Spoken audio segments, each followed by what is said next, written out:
ยพี่น้องเนาะบ่ร่วมผู้นั้นจังได๋ก็รอแล้วเบิดนี่ก็เลยนี่ทางไอ้บ่อยคนคนเนาะ5คนนี่ให้รอกูบ่ตัดออกเพิ่นเนาะตัดออกคนนั้นรอแล้วเพิ่นถ้าว่ายันกูวัดผมเด้ยันเอาข่าวได้ยิ้มใส่ลายได้ได้ยิ้มลายได้เนาะผู้ใดเลยบ่ได้พอบ่โอ้บอกแล้วโอ้ยใส่อยู่น้ำเพิ่นเลยเฮือนซานอันนี้บ่เฮือนจ้ะเลยอยู่ผู้เดียวเลยขอโทษเด้อพ่อแม่เจ้าได้สะเพิ่นไปใช้ซะโอ้ยน้องก็เขาแยกทางพ่อแม่แยกทางโดยที่เราเห็นนั่นแหละใส่อยู่ลุงป้าแยกทางแต่น้อยน้องก็บ่อยากว่าเอาล่ะน้องหน่อยอะไรเขาพิการนะแบบเขาแบบกุ้มบ่ก้างกันนะโดยน้องกับเบ้ากันน้องก็อยากจะสิว่าได้เลยเขาเปิดอยู่น้ำเนาะนี่ก็ได้ว่าไงเพิ่นแยกทางกันโดยเจ้าอยู่นี่จะโดนแล้วบ่จะโดนเอาจักปีแล้วตั้งแต่เฮาบ่สิ่งที่ต้องการ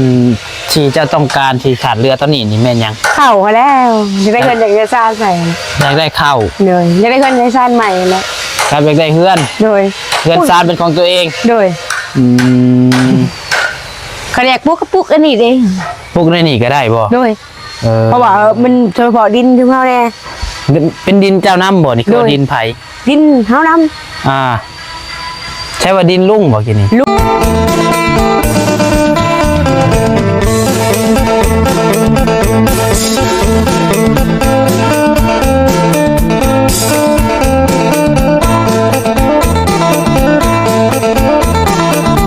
ได้จะปัดไปแล้วเป็นยังบาทนี่จับบ่เขาสิถอนงอกที่ผัดไทยเอ้ยล่ะ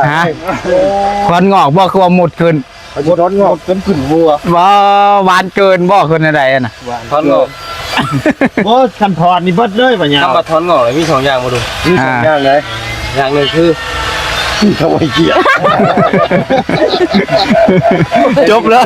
อย่างนึงคือถอนงอกอยู่ดีเนาะถอนงอกอย่างนี้งอกอันนี้นี่เราไปเชื่อค่อยเส้นผมเราคือว่าบ่ได้งอกแถวเงามาเบิ่งนี่โดยอะไรนะนี่เอาไม่บ่มานี่บ่มาเป็นวะ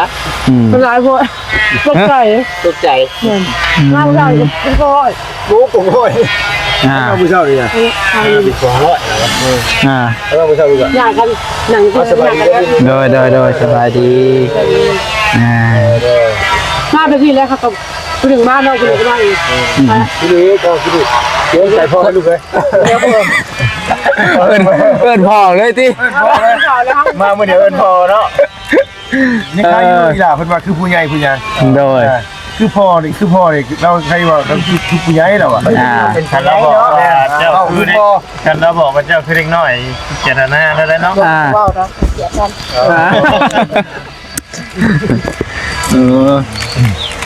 นไม่หายแล้วอ่ะเรากินบ่เป็นสิกันบ่ได้นี่ก็ยังก็แสงคำไอ้กองคำจะพาหัวยังต่อมาบูแล้วเอาพอยังก็พอนี่ด้วยซะพอบ่าวนี่ด้วยซะบ่าวนั่นน่ะโอ้นี่ได้อยู่แล้วเมื่อกี้ได้ค่ะลืมเลยไงจืดยากเพิ่นโอ้ใส่คำเดียวว่าจืดฮะใส่บ่ใส่หลอกขนาดนี้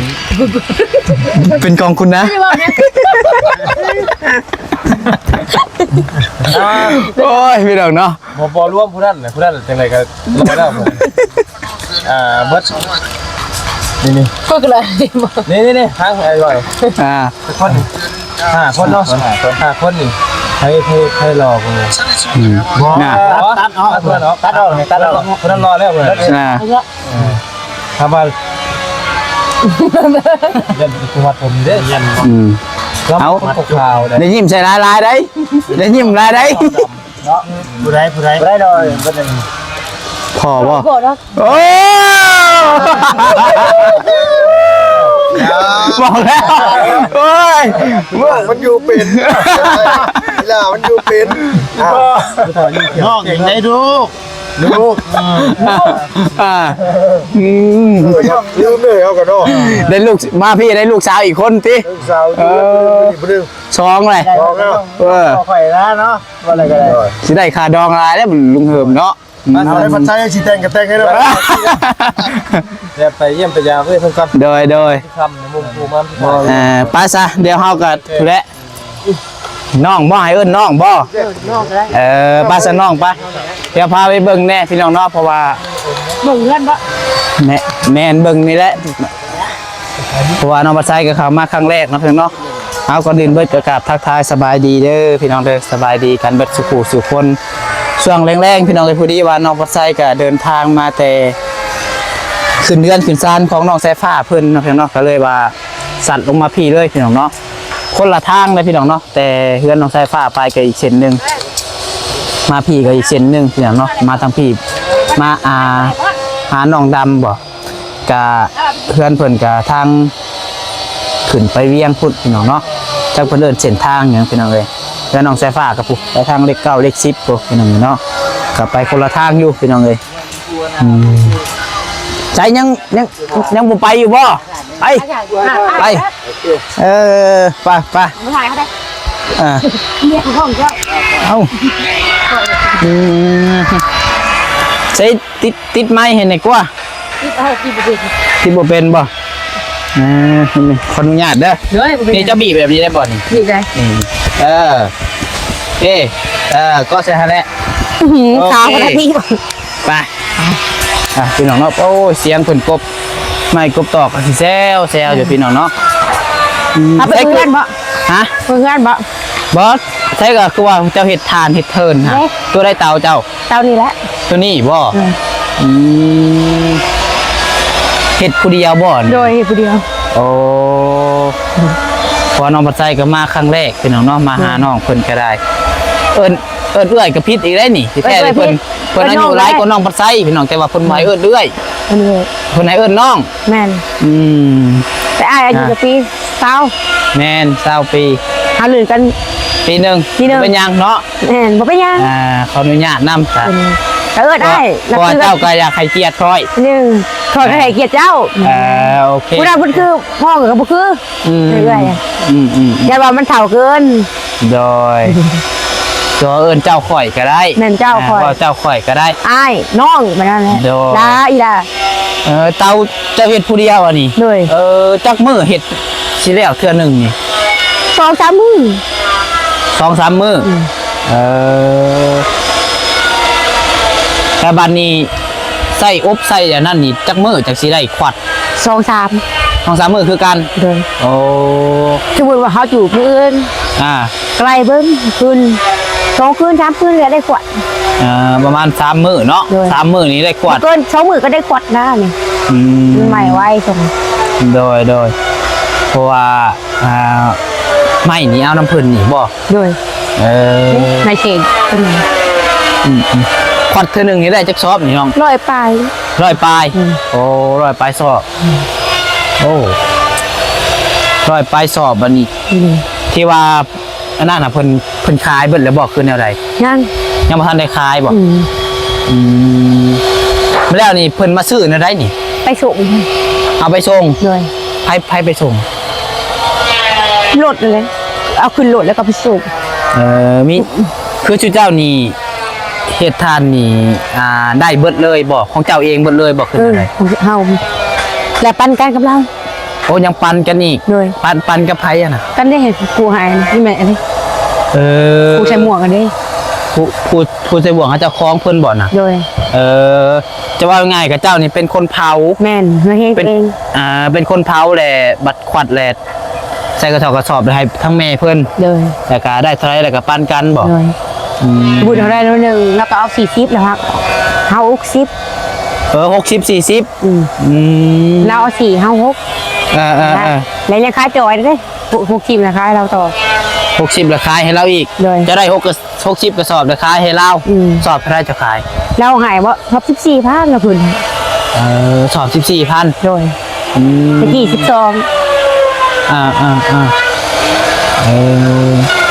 ขายหน่วยก็สอบ22 คันขายย่อยเลยสอบเจ้าซอม เลย สมมตินั้นข่อยสิมาซื้อนี่เจะสิขายข่อยเท่าไหร่ 22กัน เจ้าซองคือกันบ่อยากได้หลายนี่ หลายๆบ่ แม่นข่อยเพราะว่าห้านแม่ข่อยนี่ขายเครื่อง บ่ แม่ข่อยนี่ก็ซื้อคือการทานแล้วอยากได้อยู่ บ่ไป มันอยากได้เป็นร้อยเป็นหยังนี่ก็ ไปถามเล่าแบบเราก็ดุดให้อยู่ โอ้สมมติว่าสิซื้อนี่ก็ต้องไปลงกับแม่เพิ่น ก่อน ว่าเพิ่นสิให้สอบเท่าไหร่ เลย ซื้อน้ำเจ้านี่ก็บ่ได้ ได้อยู่แหละไปล้มน้ำเราก่อน ก็ต้องไปดมน้ำลาวถามเราก่อน นี่แหละก็แบบว่าเอาฐานเฮาต่อ อ่า มันก็งามเลยไปซื้อดูเขาเตายังก็เขาเอิ้นเตาตั้ง อ่า เตา25เตา7เตา3เลย อืม มันแพงอันนี้ชอบรุ่นไหนเท่านี้แหละ คือแนวนี้เพราะว่าห้านเมนเฮาบ่ใส่เพิ่นขายเพอขายปิ้งขนาดนั้นเนาะเพิ่นใส่ทานใส่อันนี้เป็นประจำใส่ทุกมื้อพี่น้อง ใส่ เอ้ย บ้านจะ ฮะอยู่ซิโน คนซิโนก็เรียกว่าถามเบิ่งบางเทื่อคะแนนว่ามันถือกะสิหอยเนาะก็อยากได้อยู่พี่น้องเอ้ยแม่เพิ่นว่ามันบ่แตกบ่อะไรคันเฮาไปดังนี่ โอ้ยกล้าเลยได้ กล้าบ่ ดังคักลูกไว้ ไม่ว่าเขาหนึ่งเขาเลยทันเลย ไม่ยังแบบอันลัก ก็ ๆเล เบิ่ ย งแบบไม่แค่ไม่อล่างบ่เขารวมกันไม่แต่ขาบ่ อ่า ลายไม่อล่างก็ไม่แค่มันเป็นฐานคัก อืม แบบดีเล่เขาโกงเลย ถามไว้บางเทื่ออันก็มาแถวนี้พอได้อัน คือฐาน อันว่าทานมันถือพี่น้องเนาะคะแนนว่าเพิ่นให้ถือเฮาก็สิมาแก้เอาบ่มาแก้กับเพิ่นไปส่งบ่ไปส่งก็ได้ ไปส่งแกเอาก็ได้ไปส่งก็ได้ มีรถอยู่บ่เลย บ่มีแล้วรถนี่เนาะก็สิได้ จ้างเพิ่น แม่นสิได้จ้างนั่นแหละพี่น้องคะแนนว่านั่นก็คะแนนว่ามันถือมันคุ้มกับค่าเอามาเอาโอ้มาก็ไกลเติบได้ประมาณ10ปลายลัก20ปลายนี่แหละ มันกล้าถ่าย อืม ทำนี่แล้วหลุดหายอะไรไปซื้อบนอื่นกะต้องหาเขาพวก30ขอไปดิ 30ผู้บ่จักสอบ 30เนาะ แม่นเพราะว่าสอบปูนสอบใหญ่ประมาณ50สอบ4 50ผู้ใด 30เพิ่น สอบเขียวสอบน้อยซำนี้นี่ประมาณ30ผู้บ่จัก น้องว่าอันนี้ทำนี่แล้วหลุดหายน้องก็มาถึงกรุงถีเนาะ เผากระเพราให้เลย อืม ก็มาซื้อตลอดมาดัง อันนี้นี่เดือนหนึ่งนี่เจ้าเฮ็ดได้จักเทื่อทานนี่ โอ้มันก็ละลายเสิร์ฟไปแล้ว หลายเติบบ่ขนาดเป็นทานเลยนี่ได้จักร้อย 200บ่ใช่ร้อยปลาย140บ่110บ่ ต่อเดือนนี่ได้ เลย ได้ประมาณ100กว่าซอบ แม่นร้อยปลายนี่ก็ไป คันเป็นเงินก็คูณเอาพี่น้องเนาะเพิ่นได้นํ แม่น เพิ่นสิ ก็บ่ ขาย ได้ ให้ ได้ขายแล้วแล้วก็ เพิ่นสิขายอีกให้อีกว่าง่ายๆก็เพิ่นได้60 40แล้วเพิ่นสิขายอีกครับขายเป็นสอบเลยสอบ 14,000ขายให้เพิ่นนะ ขายแล้วบ่เราให้สอบ14ขายไปบ่เฮาปันการเฮาหรือว่าได้100เนาะแล้วก็เอา40แล้วหัก โดย 40เฮาเอา60แต่ว่าเราให้เฮาสอบ14 อย่างนั้นเลยขายของง่ายกับจบเท่าซ้อนขายผมไปเองค่ะ โอเคซะเนาะพอเข้าใจคร่าวๆอันนี้นี่เตรียมจูดบ่บัดนี้ มื่น มื้ออื่นสิจูด ยังไปแล้วอยู่ ยังบ่ทันแล้ว โดย ยังตัวใดมัน ยังนี่แหละเบิดนี่แหละนี่ในการกินกบอีกบ่อยากตูดข้าวเดียวมือก็ใหม่เลย จูดฮอดบ่มื้อหนึง โอ้มื่นก็จูดกับมือก็ห่อนนะมันก็ใหม่เลย2 คืน 2-3 คืนไล่เอาบน2-3 คืน โดยโอเค เพราะว่า2-3 มื้อแล้ว4-5 มื้อไปแล้วมันใหม่ไว้ได้ช่วง โอเคซะปะ ไป มีแต่ว่าใช้พาไปเบิ่งเฮือนเบิ่งซานดูบ่อนเจ้าอยู่หั่นน่ะคือว่าเพิ่นอยู่ผู้เดียวบ่เนาะ โดยอยู่เดียว ง่ายๆก็กำพร้าเนาะเป็นกำพร้าพี่น้อง ได้กับกระเพาะน้องกับกระเพาะ ไปเอาเบิ่งเฮือนเบิ่งซานแล้วก่อนครับ ไม่ พี่ ได้ น้องนี่ กูเป็นเมย์เป็นเจ๊ของน้องหัวหน้า เพิ่นหัวหน้า น้องเราได้ปูนอยู่เสือตะกโล ประเด็นของเพื่อนกับของหัวหน้าก็ได้ประเด็นเอลเองได้น่ะแล้วก็จูคือกันแล้วแบบว่าคนรวยเคยอยากเห็นน้องอ่านเลยบ่ โดย กับไปซื้อน้ำได้ดีดอกก็รุดให้ดอกกันคือร้านก็รุดให้เช้าปะเช้าเลยไปเช้าตะกี้เช้าได้ ถ้าสอบ สอบ 1,000 สอบละ สอบละ 1,000อันนี้มาเอาลายบ่ เอาละกระบอกละกับช่วงนั้นมันขาดลายเนาะขายสอบ3,000เดี๋ยวนี้ไหม โอเคใช้เฮือนซานเจ้า นี่มันดูเจ้า อันนี้บ่ นั่นนี่กันเนาะ เบิ่งพี่น้องเลยเนาะอันนี้นี่เป็นดินของเจ้าเองบ่นี่ โดยนี่เขาลุงก็ป้านเลย ดินลุงดินป้า โดย บ่แม่นดินเจ้าเอง ก็บ่เป็นนี่จะเฮาเองดอกอาศัยอยู่น้ำเพิ่น โอ้อาศัยอยู่น้ำเพิ่น โดย เฮือนซานอันนี้บ่เฮือนจ้ะ โดย อยู่ผู้เดียว โดย ขอโทษเด้อ โดย พ่อแม่เจ้าได้สาเพิ่นไปไสซะ โอ้ยน้องก็เขาแยกทาง พ่อแม่แยกทาง โดยที่เขาเห็นนั่นแหละอาศัยอยู่ลุงกับป้านี่ทางแต่น้อยเอ้ยน้องก็บ่อยากว่าเอาล่ะเด้น้อยแหละเขาพิการนะแบบเขาแบบบ่กุ้มบ่กลางกันนะอ้าย โดยโอ้ยน้องกับเบ้ากันน้องก็อยากจะสิว่าได้แหละเขาเพิ่นบ่อยู่นำเนาะนี่ก็ได้ ว่าไงเพิ่นแยกทางกัน โดย เจ้าอยู่นี่จะโดนแล้วบ่ จะดุน เอาจักปีแล้วก็ ตั้งแต่เฮาบ่เตจังน้อยก็ไปอยู่นำบ่เฒ่าแต่พี่นั่นเป็นนำบ่เฒ่าแต่น้อยป้าแต่จังน้อยแต่แดงๆแม่ ป้าแต่แดง โดย แต่พอเฒ่าเลี้ยงเอาต่อ แนวต่อ แม่ว่าเพิ่นมักเป็นไปเที่ยวนะแบบไปหาผู้ชายผู้ชอกนะแบบเพิ่นไปเอาผัวใหม่เลยแต่ว่าน้อง แม่หาได้ น้อง แต่วันนี้เจ้าแยกออกมาจากพอเฒ่าแต่จักปี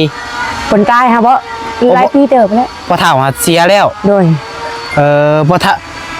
คือความหมายนี่พอเฒ่าตายแล้วแหละเจ้าหาเลยมาอยู่ผู้เดียว มาอยู่นำลุง มันอยู่นำลุงก่อน ลุงดูก่อนแต่ลุงก็แยกกันช่วงนี้ก็ได้แล้วก็ไปหาเงินน้องก็อยู่เพื่อนขาเพิ่นมันแล้วก็เป็นแบบนี้แหละ เพื่อนลุงเหรอใส่เพื่อนลุง นี่ก็คือ อันนี้นี่บ่ แม่น หลังนี่เลย หลังนี้เลย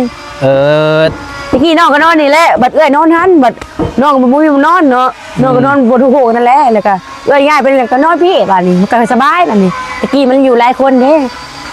ตะกี้เพื่อนนี่อยู่หลายคนบ่ แม่นน้องว่านี่กินไผนี่เอ้ยว่ามื้อเช้านี้เขามากันได้เขาว่าสิต้นอยู่มื้อแรกก็อยู่ผู้เดียวก็สบายเอ้ยบ่มีไผโสเนาะเอาจะสั้น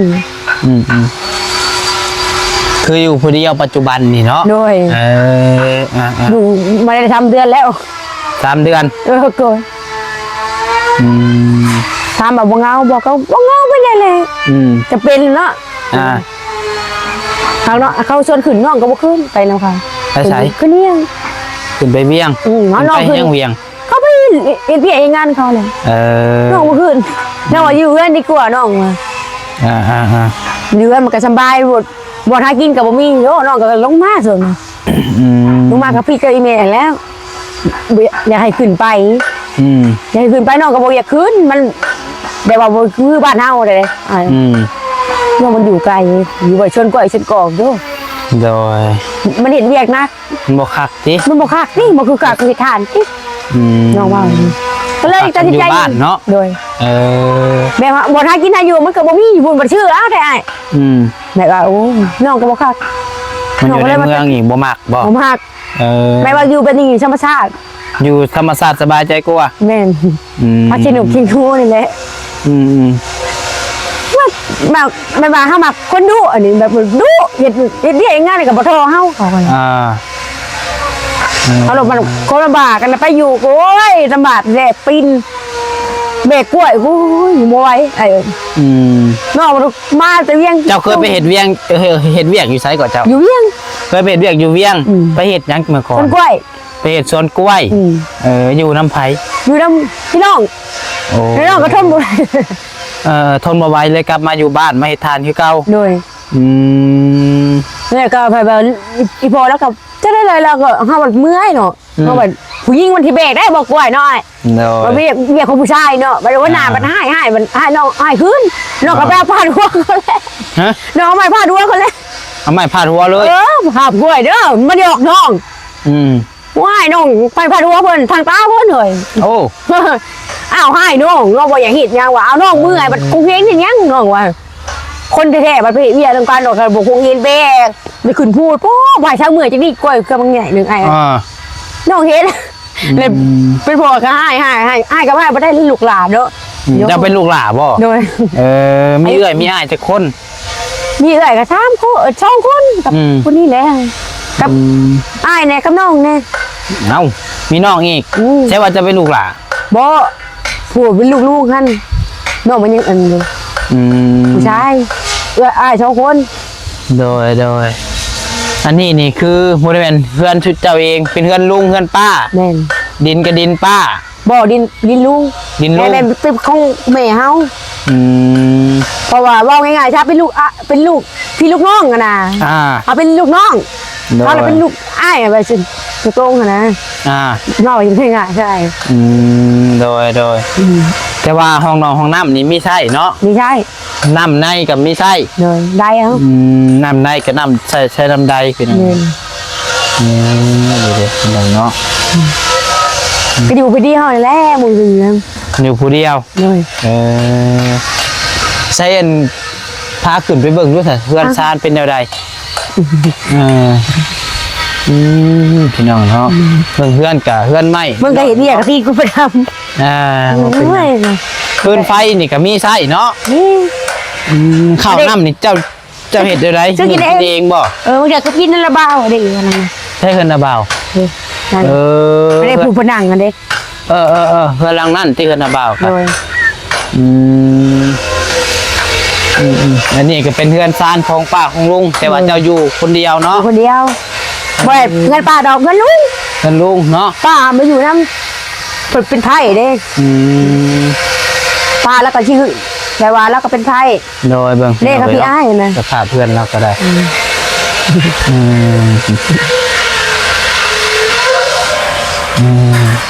ฝากเพื่อน ไฟนี่ก็มีไส้ปกติมีห้องนอนข้างในเนาะ โดยมีเลยน้องนอนผังนี้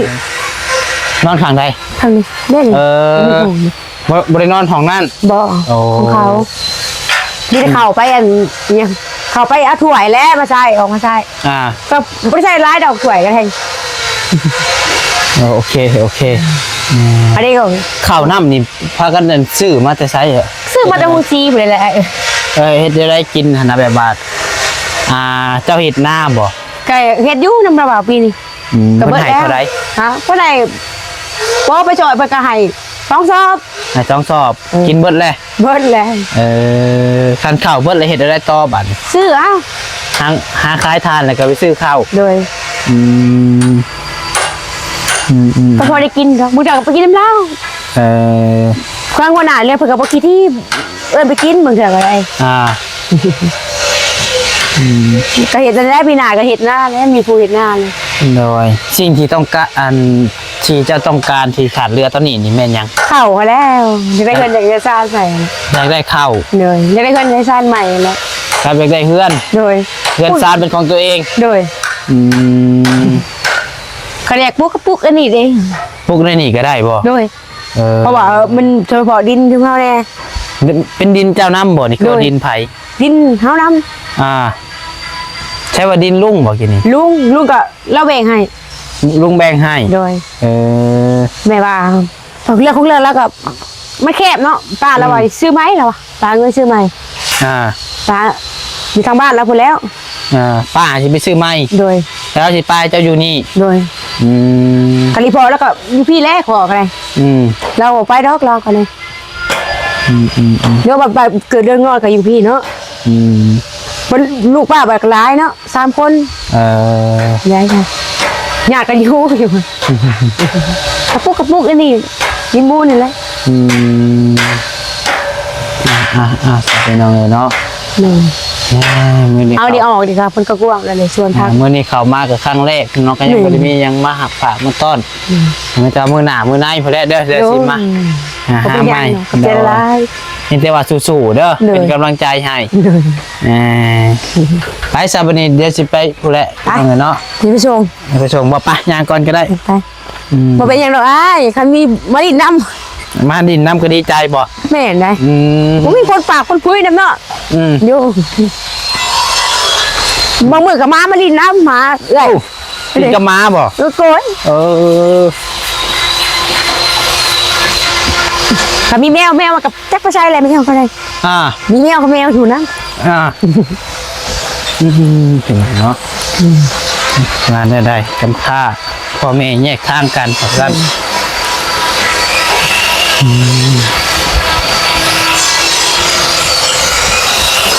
เอาสำหรับพี่น้องเนาะคลิปนี้ก็คือสิประมาณนี้เด้อสำหรับพี่น้องเดินน้องปัสไซก็สิได้ขอ